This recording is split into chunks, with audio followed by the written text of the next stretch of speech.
வணக்கம் சகாக்களே. ரொம்ப ஈஸியாக இயல்பாக நம்மளால் சொல்ல முடியுது இல்லையா?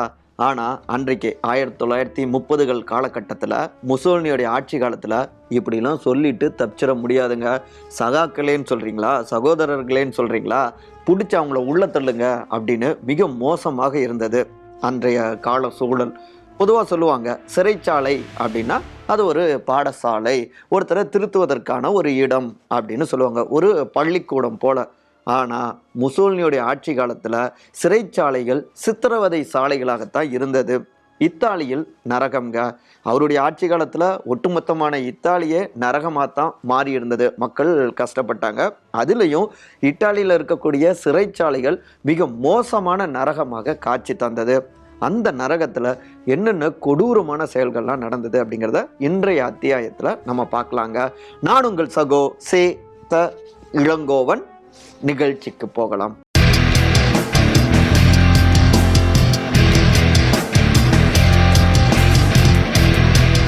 அது ஒரு கருப்பு வெள்ளை காலங்க.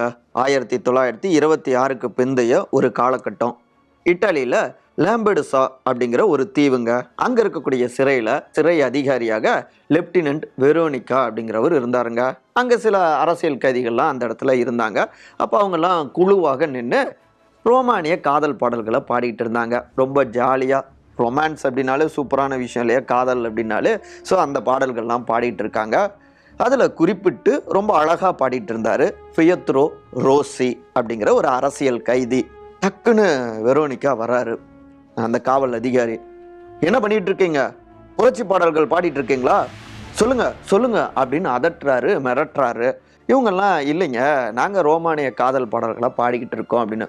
நான் நம்ப மாட்டேன், நீங்கள்லாம் புரட்சி பாடல்கள் தான் பாடுறீங்க, எங்களுக்கு தெரியும் அப்படின்னு இன்னும் கொஞ்சம் குரலை உசத்துறாரு. இல்லைங்க, ரோமானிய காதல் பாடல்கள் தான் பாடுறோம் அப்படின்னு இவங்க மறுக்க. அப்படியா, அப்போ இத்தாலி வாழ்க, முசோலினியோடைய ஆட்சி வாழ்க, வாழ்க அதிபர் முசோலினி, இதெல்லாம் சொல்லுங்க பார்ப்போம், முழக்கமிடுங்க பார்ப்போம் அப்படின்னு சொல்கிறாரு. எல்லோருமே ஒரு மாதிரி ஆடி போகிறாங்க. ஆனால் ரோசி அவர் மட்டும் அவருடைய கண்களில் உறுதியாக இருந்தார். அவர் எதுவுமே சொல்லலை. உடனே இவர் பிடிச்சிடுறாரு அந்த வெரோனிகா காவல் அதிகாரி. நான் இவ்வளோ சொல்கிறேன், பாட மாட்டேங்கிற, சொல்ல மாட்டேங்கிற, அப்போ நீ புரட்சி பாடல் தான் பாடியிருக்க, ஒப்புக்கோ அப்படிங்கிறாரு. இவர் இல்லை அப்படின்னு மறுக்கிறாரு. கோபம் உச்சத்துக்கு ஏறுது யாரையா அந்த காவல் அதிகாரிக்கு. டக்குன்னு சட்டையை பிடிச்சி அப்படியே ஒரு மாதிரி பார்த்தவர், உழுக்குனவர் பட்டார்னு இடுப்புல இருந்து அந்த அவருடைய குறுவாள் கத்தி அதை எடுத்து யாரும் எதிர்பார்க்காத ஒன்று நெஞ்சிலேயே குத்திடுறாரு. சுற்றி இருந்த எல்லோருமே பீதி ஆயிடுறாங்க. இன்னும் இப்படி பண்ணுறாரு அப்படின்ட்டு. கொஞ்சம் கொஞ்சமாக ரோசி அவருடைய நெஞ்சிலிருந்து அந்த ரத்தம் பீறிட்டு வருது. சொல்லு சொல்லு அப்படின்னு இவர் மறுபடியும் அதட்டுறாரு. அவர் அமைதியாகவே இருக்காரு. நான் இவ்வளோ சொல்லியும் நீ அப்படியே இருக்கன்னா உனக்கு எவ்வளோ நெஞ்சு அழுத்தம், அப்போ நீ அரசியல் கைதியாக ஏதோ புரட்சி தான் பண்ணுற, அரசாங்கத்துக்கு எதிராக தான் செயல்படுற அப்படின்னு இன்னும் நெஞ்சில் அந்த கத்தியை சொருகிறாரு. ரத்தம் எதிர்பார்க்காத அளவுக்கு பீரிட்டு அப்படியே கிளம்பிட்டே இருக்கு. ஆனாலும் ரோசி அவருடைய கண்களில் நெஞ்சில் அதே உறுதி. கடைசி வரைக்கும் அவர் கொள்கை மாறலை. அவங்க சொன்னதை அவர் கேட்கவே இல்லை. அட்லாஸ்ட் என்ன பண்ணுறாருன்னா, இன்னும் நல்லா கத்தி இறக்கவும் அப்படியே தாங்க முடியாமல் மயக்கமாகறாரு. அரை மயக்கத்துக்கு மாறி அப்படியே கீழே விழுறாரு ரோசி. அதுக்கப்புறம் அந்த காவல் அதிகாரி சொன்னது தான் கொடூரத்தின் உச்சங்க. சுற்றி இருந்த காவலர்கள்லாம் பார்த்து, என்ன பார்த்துக்கிட்டே இருக்கீங்க, உங்களுக்கு ஒவ்வொன்றையும் நாங்கள் சொல்லணுமா, ஏறி போய் அவரை மெதிங்க அப்படிங்கிறாங்க. சுற்றி இருந்தவங்களாம் அதிர்ச்சி ஆகிறாங்க. என்னது மெதிக்கிறதா அப்படின்னு. சொல்லுங்க, நான் சொல்கிற ஆர்டரை கேளுங்க அப்படின்னு சத்தம் அதிகமாக போட சுற்றி இருந்த அத்தனை காவலர்களும் அந்த ரோசி அவருடைய உடல் மீது ஏறி கண்ணா பின்னான்னு மெதிக்கிறாங்க. அதாவது யோசிச்சு பாருங்கள், இந்த காட்சி அப்படியே எவ்வளோ கொடூரம், எவ்வளோ வன்மை ஏறி இருக்கும் அவருடைய மனசில். இவை எல்லாமே முசோலினியோடைய வன்மத்துக்கு முன்னாடி கால் தூசு தாங்க.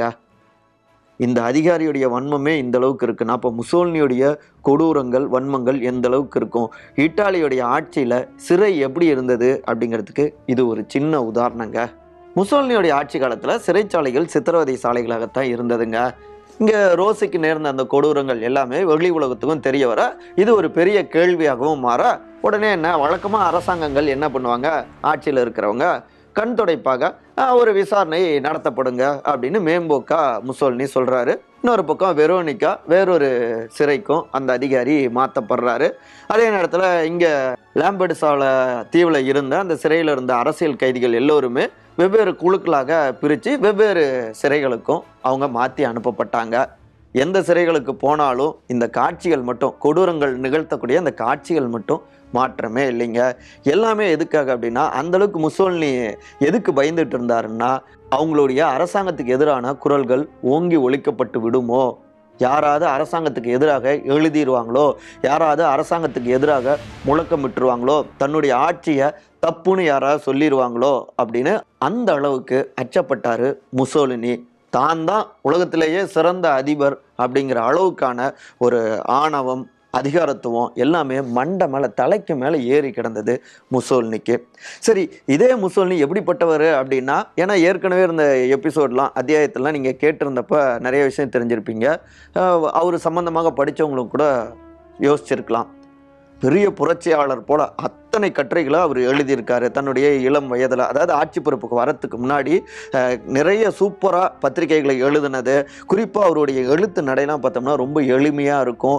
மக்கள்கிட்ட ரொம்ப வீரியமாக அவங்கள அப்படியே தூங்கிட்டு இருக்கவங்கள கூட தட்டி எழுப்பக்கூடிய வகையில் அவருடைய எழுத்துக்கள் இருக்கும். அந்த காலத்தில் சோசியலிஸ்டுக்காரர்கள், கம்யூனிஸ்டுகள் இருக்காங்களே, அவங்களோட நெருக்கமான தொடர்புலையும் முசோலினி இருந்தார். அவங்களுடைய அப்பாவே அதனுடைய ஆதரவாளராக இருந்தார் இல்லையா, அந்த தாக்கமும் முசோலினிக்கு இருந்தது. அதனால் நிறைய பத்திரிகைகளை பல்வேறு தளங்களில் எழுதிக்கிட்டு இருந்தார் காலகட்டங்கள்லையும். அதை ஒட்டிய அடிக்கடி சிறைவாசம் மேற்கொண்டார். ஆஸ்திரியா இப்படி பல்வேறு நாடுகளுக்கும் அவர் நாடு கடத்தப்பட்டார். சிறைச்சாலைகளும் மாறிக்கொண்டே இருந்தது. பல சிறைகளை பார்த்தாரு. ஆனாலும் அந்த வீரியம் குறையாமலே அவருடைய எழுத்துக்கள் தொடர்ந்த வண்ணம் இருந்தார். பத்திரிகையில் அப்படி எழுதிட்டு இருந்தார். அவரோட எழுத்துக்களை வாசித்தோம்னா அப்படியே நரம்பு முறுக்கேறும். ரச்சகன் படத்தில் நாகார்ஜுனாவுக்கு ஆகிற மாதிரி. இதெல்லாம் எப்படிங்க அப்படின்னா, நாற்காலியை அடைவதற்கு முன், நாற்காலியை அடைந்த பிறகு அப்படின்னு சொல்கிற அளவுக்கு முசோலினியுடைய வாழ்க்கையை அப்படி பிரிச்சுக்கலாங்க. பதவிக்கு வரத்துக்கு முன்னாடி வரைக்கும் ஏழைகளின் பங்காளி, பாட்டாளிகளின் தோழன் அப்படிலாம் காமிச்சிக்கிட்டு இருந்தவர், பதவிக்கு வந்தவொடனே ஏழைகளா, அவங்க எதுக்குங்க, அதிகாரத்தில் இருக்கிறவங்களுக்கு அடிமையாக வேலை செய்கிறதுக்கு தான் ஏழைகள் அப்படின்னு ஆணவத்துடைய உச்சத்திலேயே இருந்தது முசோலினியுடைய ஆட்சி காலங்க. அதிகாரத்துவம், ஆணவம், தனியுடைமை சுரண்டல்கள் எதிர்த்து யார் கேள்வி கேட்டாலும் சரி அவர்களை மூர்க்கமாக கொள்வது, மூர்க்கமாக சித்திரவதை செய்வது, ஆயிரக்கணக்கில் கேள்வி கேட்கக்கூடிய மக்களை கொள்வது, இதுதான் முசோலினியுடைய ஆட்சி காலமாக இருந்ததுங்க. 1926ஆம் ஆண்டுங்க, இதே நவம்பர் மாதம், இல்லை இன்னைக்கு ஒரு நாள் அதிகமாகிடுச்சு, டிசம்பர் 1. அப்போ நவம்பர் மாதம் ஒரு முக்கியமான அறிவிப்பை வெளியிடுறாரு முசோலினிங்க.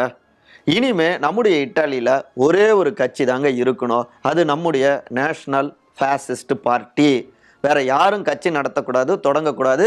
அப்படி பண்ணால் அது சட்டவிரோதம். போக போக பார்த்தோம்னா இந்த சட்டம் மேலும் இறுகுனதுங்க, இன்னும் வலுப்பெற்றது. முசோலினிக்கு எதிராக யாருமே குரல் கொடுக்கக்கூடாது, யாருமே ஒரு பார்ட்டியாக சேரக்கூடாது அப்படின்னும் ரொம்ப மூர்க்கமாகவே மாறியது முசோலினியுடைய ஆட்சி. குறிப்பாக எதிர்கட்சிகளே இல்லாத ஆட்சியை நடத்துறதுக்கு அப்பவே விதை போட்டாரு முசோலினி. ஒரே ஒரு பார்ட்டி தான், ஒரே ஒரு ஆட்சி தான், அது என்னுடையதாக இருக்கணும் அப்படின்னு எல்லாவற்றையுமே அந்த ஒற்றை தன்மைக்குள்ளார கொண்டு வர துடிச்சாரு, கொண்டு வர முயற்சி செஞ்சாரு முசோலினி. உடனே சட்டுன்னு உங்களுக்கு 2024 இங்கே இருக்கக்கூடிய சில சூழலும் நினைவுக்கு வருமே. எல்லாவற்றையும் ஒரே விதமாக கொண்டு வர முயற்சி செய்கிறவங்க, ஆனால் ஒரே விதமாக கொண்டு வந்தால் என்ன நடக்கும் அப்படிங்கிறதுக்கு முசோலினியுடைய ஆட்சி அட்லாஸ்ட் என்ன ஆனது அப்படிங்கிற அந்த வரலாறு பாடம் எடுக்கும். ஸோ அதையும் ஞாபகத்தில் வச்சுக்கணும். ஓகே, நம்ம நிகழ்காலத்திலேருந்து மறுபடியும் 1926 பின்னோக்கி பயணிப்போம். ஒற்றை தன்மைக்குள்ளார கொண்டு வரணும் அப்படின்னு முசோலினியும் முயற்சிகளை தீவிரப்படுத்தினார். பல விஷயங்களையும் முன்னெடுத்தார். அவருக்கு எதிராக யார் எதை செஞ்சாலும் சரி, இல்லை செய்கிறாங்க அப்படின்னு அவர் நினச்சா கூட உடனே அவங்கள தூக்கி சிறையில் அடைக்கிறது. கைது கைது கைது, இதுதான் முசோலினியுடைய ஆட்சியாகவே இருந்தது. இன்னும் குறிப்பிட்டு சொல்லணும்னா, குற்றச்செயல்கள் செய்த கைதிகளை விட அரசியல் கைதிகளை மிக மிக மோசமாக நடத்தினாங்க முசோலினியுடைய காவல் படைங்க. பொதுவாக குற்றச்செயல்கள் புரிஞ்சவங்களை அவங்க கிட்ட கொஞ்சம் கூடுதல் கடுமை காட்டுவாங்க காவல்துறை சார்ந்தவங்க. அரசியல் கைதிகள் கிட்ட அவங்க கிட்ட இருக்கக்கூடிய அரசியலை ஒட்டி ஒரு மதிப்பும் மரியாதையும் இருக்கும். இதுதான் உலகத்துடைய முறை, இப்படிதான் இருக்கணும் அப்படின்னு வகுத்து வச்சிருக்காங்க. அதாவது நியாயங்கிற எந்த விஷயமும் எனக்கு பொருந்தாது, அநீதி அநியாயமா இருக்கிறது தான் என்னுடைய ஆட்சி அப்படின்னு இருமாப்போடு தான் முசோலினியுடைய ஆட்சி காலம் இருந்தது. அதற்கேற்பவே யார் எதிராக இருக்கணும் செயல்பட்டாலும் அவங்கள தூக்கிட்டு போயிட்டு கைது செஞ்சாரு, சிறையில் அடைச்சாரு முசோலினி. முசோலினியால் அமைக்கப்பட்ட தீர்ப்பாயம் அவங்கள விசாரணை செய்யும். அதுவும் மேம்போக்காக தான் இருக்கும். மேல்முறையீடு அப்படிங்கிறதெல்லாம் இங்கே கிடையவே கிடையாதுங்க. வேணும்னா மறு விசாரணைக்கு வேணா கேட்கலாம். அது ஒரு ரெக்வஸ்ட் தன்மையில் தான் அவங்க கேட்க முடியும். அதுவுமே முசோலினியாவா அவரா மனசு வச்சாதான். இல்லைன்னா தண்டனைகள் எப்பவும் போல கடுமையாக தாங்க இருக்கும். எதுக்கு கைது செய்கிறோங்கிற காரணமே இல்லாமல் உப்பு சப்பு இல்லாத காரணத்துக்காகலாம் பலர் கைது செய்யப்பட்டாங்க. முசோலினியோடைய மூடை பொறுத்து, அவங்களுடைய ஆட்சியில் இருக்கக்கூடிய அதிகாரிகளோட மூடை பொறுத்து ஒவ்வொன்றுமே இருந்ததுங்க. சரியில்லாமல் இருக்கா, மூடு சரியில்லையா, தூக்கிட்டு வா, கைது பண்ணு, சிறையில் அட, எதிர்த்து ஏன் இப்படி பண்ணுறீங்கன்னு யாராவது நியாயம் கேட்டால் இவங்க அரசாங்கத்துக்கு எதிராக இருக்காங்க, இராணுவத்துக்கு எதிராக செயல்படுறாங்க அப்படின்னு ஒரு முத்திரையை குத்து. பல தீவுகளில் இருக்கக்கூடிய கொடூரமான சிறைச்சாலைகளுக்கு அவங்களெல்லாம் தள்ளு. இதுதான் எழுதப்படாத ஒரு விதியாக இருந்தது முசோலினியுடைய ஆட்சியில். ஒரு உதாரணம் சொல்லணும் அப்படின்னா, மான்டெரோ டோன்டோ அப்படிங்கிற நகரம் ரோமுக்கு பக்கத்தில் இருக்கக்கூடிய ஒரு சிறிய நகரங்க. அங்கே கல்லறை தோட்டத்தில் ஒருத்தருக்கு இறுதி சடங்கு நடத்தப்பட்டது. அதில் 2 பெண்கள் உட்பட சுமார் 20க்கும் மேற்பட்டவங்க அதில் நிறைய பேர் பங்கெடுத்துக்கிட்டாங்க. அதில் அந்த 20 பேரை கைது செய்து லிபாரி தீவில் இருக்கக்கூடிய சிறைக்கு அவங்கள தள்ளினாங்க. அதாவது எந்தவித விசாரணையும் இல்லாமல் கைது செய்து கொடூரமான ஒரு தீவுக்கு அவங்கள தீவில் போயிட்டு அடைச்சி வச்சாங்க. என்ன காரணம் அப்படின்னு பார்த்தா, இறந்து போனவர் நல்ல அறிமுகமான உள்ளூர் சோசியலிஸ்டுக்காரருங்க. அதாவது கம்யூனிஸ்ட் கட்சியோட ஒரு ஆதரவாளராக இருந்தார். அவரு இறந்து போயிட்டாரு. அந்த இறப்புக்கு துக்கம் விசாரிக்கிறதுக்காக போனாங்க. நீ எப்படி துக்கம் விசாரிக்க போகலாம் அப்படின்னு அந்த 20 பேரை தூக்கி கொடூரமான சிறையில் தள்ளிட்டாரு முசோலினி. அந்த அளவுக்கு எளிய மக்களுடைய கொள்கைகளை யாரும் நேசிச்சிடக்கூடாது. அந்த கொள்கையாளர்கள் ஆதரவாளர்களாக இருந்தால் கூட அவங்களுடைய இறப்புக்கு கூட போகக்கூடாது. சுடுகாட்டுக்கு போனதுக்கெல்லாம் போய் கைது செஞ்சு கொடூரமான சிறையில் அடைக்கிறதா, இப்படித்தான் மிக மிக மோசமாக முசோலினியுடைய ஆட்சி இருந்ததுங்க. பொதுவாங்க குற்றச் செயல்கள் புரிந்தவர்கள் கைது செய்யப்பட்டா அவர்களை இப்படி தான் நடத்தணும் அப்படின்னு சிறைச்சாலைகளுக்கு அப்படின்னு உலக அளவில் சில நடைமுறைகள், சில விதிகள்லாம் இருந்தது. ஐநா சபை இதற்குன்னு the United Nations standard minimum rules for the prisoners அப்படின்னு 38 பக்க அளவிலான ஒரு புத்தகத்தையும் வெளியிட்டிருக்குங்க. அதை தி நெல்சன் மண்டேலா ரூல்ஸ் அப்படின்னு குறிப்பிடுவாங்க. ஆனால் இன்றைக்கும் பல நாட்டு அரசாங்கங்கள் அந்த ரூல்ஸ் புக்கை அப்படியே ஓரமாக பரன் மேலே எங்கேயாவது மூலையில் தூக்கி போட்டுட்டு அப்படித்தான் அவங்களுடைய சிறைச்சாலையில் நடைமுறைகள், அணுகுமுறைகள்லாம் இருந்தது. எதையும் கண்டுக்க மாட்டாங்க. நல்ல நல்ல விதிகள் இருக்கா, அதெல்லாம் நாங்கள் ஏன் கடைபிடிக்கணும், அந்த புக்கை தூக்கி ஓரம் வைங்க அப்படிங்கிறது தான் பெரும்பாலான அரசாங்கங்களுடைய ஒரு நிலைப்பாடாக இருந்தது. ஜனநாயகம், குறைஞ்சபட்ச ஜனநாயகம் இருக்கக்கூடிய நாடுகளே இப்படி பண்ணுறாங்கன்னா ஜனநாயகமாக அது எந்த கடையில் போய் விற்குது, கிலோ என்ன விலை அப்படின்னு கேட்குறது தான் முசோலினியோடைய ஆட்சி காலமாக இருந்தது. அப்போ அவங்க எப்படி நடந்துப்பாங்க, அதுதான் நான் மேலே சொன்ன அந்த அத்தனை விஷயங்களும்.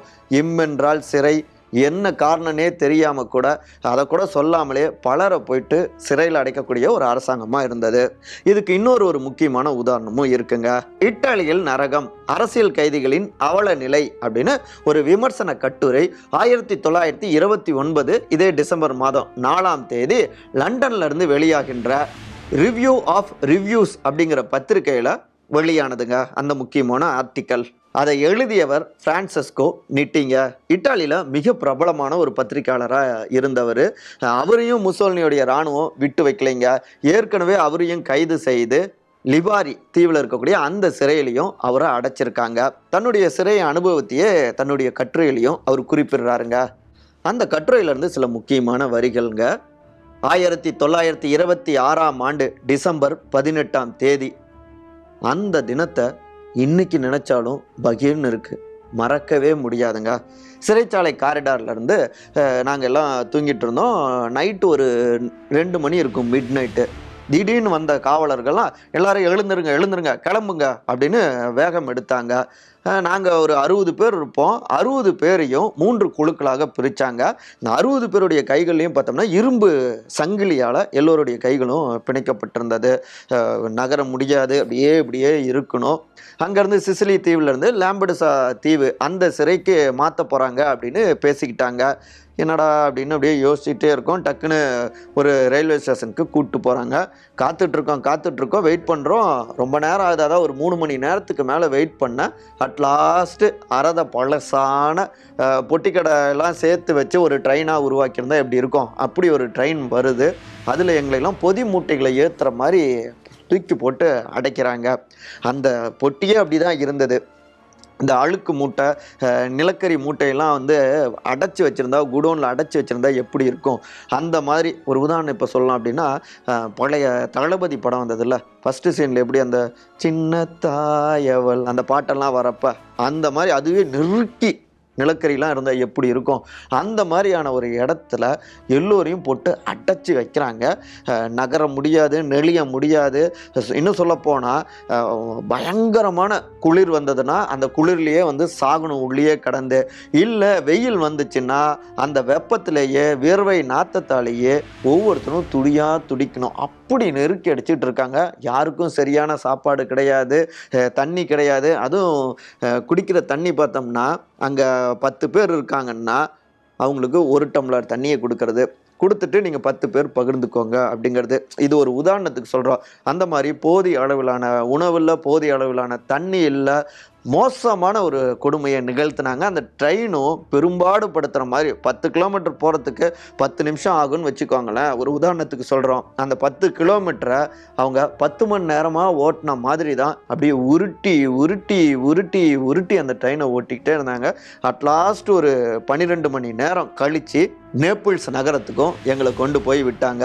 அங்கேருந்து ஒரு லாரியில் மறுபடியும் அதே போல் எங்களை அடைச்சிக்கிட்டு ஏற்றிக்கிட்டு அப்படியே போய் ஒரு நீராவி கப்பல் அங்கே கொண்டு போய் எங்களை விட்டாங்க. அப்போவும் கையில் இருக்கக்கூடிய அந்த விலங்குகள் எதையுமே வந்து கை விலங்கு அந்த செயின் எதையுமே அவங்க அப்புறப்படுத்தலை. அதோடு எங்களை உள்ளே கூப்பிட்டு போனாங்க. அடைக்கப்பட்டிருந்த அத்தனை பேருடைய முகத்துலேயும் சோர்வு, அப்படியே கண்ணெல்லாம் அப்படியே சொருகி கிடக்குது, உடம்பெல்லாம் தளர்ந்து போயிடுச்சு. இன்னும் கொஞ்ச நாள் அப்படியே கொடுமை செஞ்சுருந்தா உடம்பு தளர்ந்து போய் அதுலேயே அந்த கைவிலங்கெல்லாம் கீழே விழுந்துடும். அந்த அளவுக்கு மெலிஞ்சு போயிடுவாங்க. அவ்வளோ மோசமான ஒரு கொடுமைகள். காலை நீட்ட முடியல, கை காலை அசைக்க முடியல, ரொம்ப முடியாமல் தான் இருந்தது. இதுக்கு இப்படி கஷ்டப்படுறதுக்கு செத்தே போயிடலாம் அப்படிங்கிற மாதிரியான ஒரு மனநிலை. அங்கே பார்த்தா ஒரு முதியவர் இதோட மோசமாக அவர் அடிபட்டு கிடக்கிறாரு இந்த குரூப்லேயே. யார் அப்படின்னு விசாரித்து பார்த்தா ஒரு முக்கியமான நகரத்துடைய மேயராமா. மேயருக்கே இந்த நிலைமை தாங்க முசோலினியுடைய ஆட்சியில். இந்த கொடுமையினாலேயே அந்த நைட்டு அந்த முதியவருக்கு ஜுரம் வந்துருச்சுங்க. இப்படி அந்த கட்டுரை அப்படியே நீள்கிறது. அந்த அளவுக்கு கொடுமைகளை சந்தித்தோம் அப்படின்னு. இன்னும் எழுதப்பட்ட வரிகள்லாம் படிக்கணும் அப்படின்னா பலகீனமானவர்கள், இதய பிரச்சனை இருக்கிறவங்க இந்த கட்டுரையை ஸ்கிப் பண்ணிடுங்க, தவிர்த்துக்கோங்க அப்படின்னு நம்ம ஒரு முன்னுரை எழுதிட்டு தான் அந்த கட்டுரையை வாசிக்க கொடுக்கணும். அந்த அளவுக்கு ஈரக்குலையை நடுநடுங்க செய்யக்கூடிய கொடுமைகள்லாம் முசோலினியோடைய இராணுவத்தால் நிகழ்த்தப்பட்டு கொண்டிருந்தது. ஆனால் எவ்வளோ பெரிய சர்வாதிகாரியாக இருந்தாலும் சரி, அவங்கள எதிர்க்கிறதுக்கு ஆள் இல்லாமலா போவாங்க. ஒரு அநீதியை ஒழிக்க நீதி நிச்சயமாக பிறந்தே தீரும். அநீதியை நிகழ்த்தக்கூடியவர்களே இவ்வளோ கொடூரங்களை நிகழ்த்தினா அநீதிங்கிறது சயின்ஸுக்கு எதிரானது, இந்த இயற்கைக்கு எதிரானது. அப்படி இருக்க நீதிக்காக போராடுறவங்க எந்த அளவுக்கு வைராக்கியத்தோடும் வீரியத்தோடும் இருப்பாங்க. நீதிங்கிறது உண்மை, அது இயற்கை, அது இயல்பு. யாராலையும் அதை ஒழித்து விட முடியாது. இடைக்காலமாக சிலர் வெற்றி பெற முடியும், ஆனால் நிரந்தரமாக வெற்றி பெறுவது என்றைக்குமே நீதி தாங்க, உண்மை தாங்க. மேலே போட்ட பந்து நிச்சயமாக கீழே வந்தே தான் தீரும். அதுதான் இயற்கை விதி. அப்படி இருக்க எந்த சர்வாதிகாரியும் ஒழிக்க, அவங்களுடைய கொடூர ஆட்சியை அழிக்க போராளிகள் பிறந்தபடியே தான் இருப்பாங்க. அந்த போராளிகள் சில நேரம் அந்த சர்வாதிகாரியால் பாதிக்கப்பட்டிருக்கலாம், கொல்லப்பட்டிருக்கலாம். ஆனாலும் நெஞ்சுரம்ங்கிறது குறையாமல் இருக்கும். எப்படி ரோசி கதாபாத்திரத்தை நம்ம சொன்னோமே, அவரால் எதிர்க்க முடியல, அழிக்க முடியல, ஒழிக்க முடியல, அந்த வெரோனிக்காவை தடுக்க முடியல. ஆனாலும் தன்னுடைய உறுதியாக இருந்தார் இல்லையா, கத்திய நெஞ்சில் இறக்குனப்பவும் உறுதி குறையாமல் தன்னுடைய கொள்கையில் இருந்தார் இல்லையா, அதுதான் நீதிக்கான நம்பிக்கை, அதுதான் நீதிக்கான குரலாக இருக்குது. அப்படி கொடூரம் நிகழ்த்திய முசோலினியோடைய ஆட்சி காலம் எப்படி முடிவுக்கு வந்தது அப்படின்னு எல்லோருக்கும் தெரியும். ஆனாலும் முசோலினி போக போக இன்னும் மோசமான பலவற்றையும் நிகழ்த்த தொடங்கினார். அப்படித்தான் அடுத்த வாரம் சந்திக்கலாங்களா? மற்றபடி இதே போன்ற வரலாற்று தொடர்கள் சார்ந்த காணொளிகளுக்கான நம்முடைய விகடன் டிவியை சப்ஸ்கிரைப் பண்ணுங்கள். மறக்காமல் எல்லோருக்கும் இந்த காணொலியை பகிர்ந்துக்கோங்க. உங்களுடைய கருத்துக்கள் தான் எங்களுக்கு உரம் கொடுக்கும். ஸோ தவறாமல் இந்த காணொலியை பார்க்குறவங்க உங்களுடைய கருத்துக்களை, அது பாராட்டுகளாக இருந்தாலும் சரி, விமர்சனங்களாக இருந்தாலும் சரி, தவறாமல் பதிவு செய்யுங்க. நிச்சயமாக அதில் இருக்கக்கூடிய கருத்துக்களை உள்வாங்கிக் கொள்கிறேன். அனைவரும் அன்பால் ஒருங்கிணைந்திருப்போம். நன்றி, வணக்கம்.